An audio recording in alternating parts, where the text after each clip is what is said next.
Hello everyone, welcome to happymath.com. The topic we will discuss today is about the confidence interval, especially using Excel program. So this time, we're gonna find out the confidence interval using the larger sample. Okay, so please look at this example. A random sample of 55 the standard hotel rooms in the Philadelphia, PA area has a mean nightly cost of $154.17 and a standard deviation of 38.60. So find the 95% confidence interval. So before start doing this, so we want to organize all known value.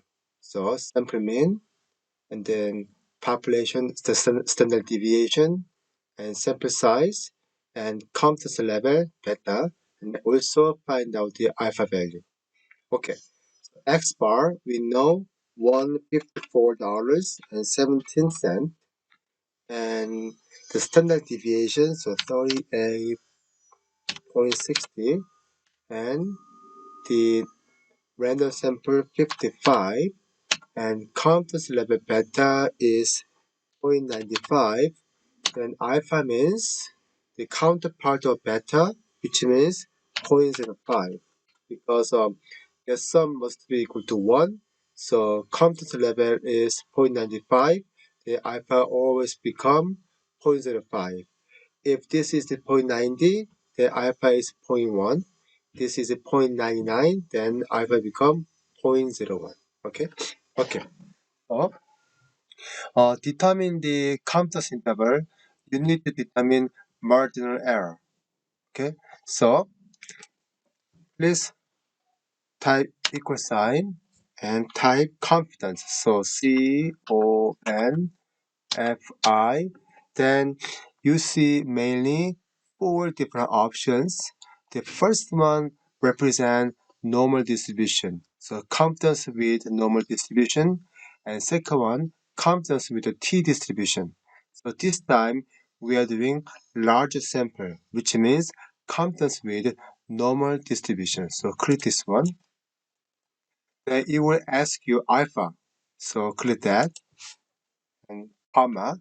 Then the standard deviation, which is this value, comma, sample size, so 55. And close that. And 10.2013, there will be our marginal error. So maybe let's reduce some decimal. Digit, like that. Now, you need to find out upper marginal limit and also lower marginal limit. Upper means the sample mean plus margin error. So type equal sign and this sample mean plus marginal error.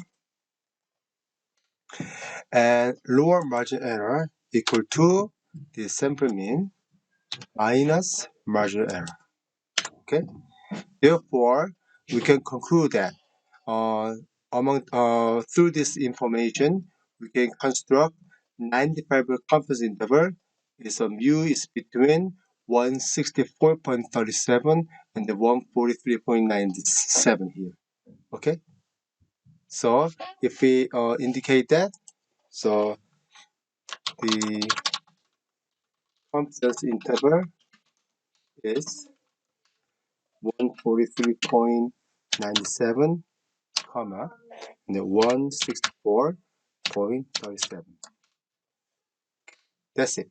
So I hope this video will help you to using the Excel program to find the confidence interval with a larger sample. And then I'm gonna just see you again with a different topic. All right. Thank you. Bye.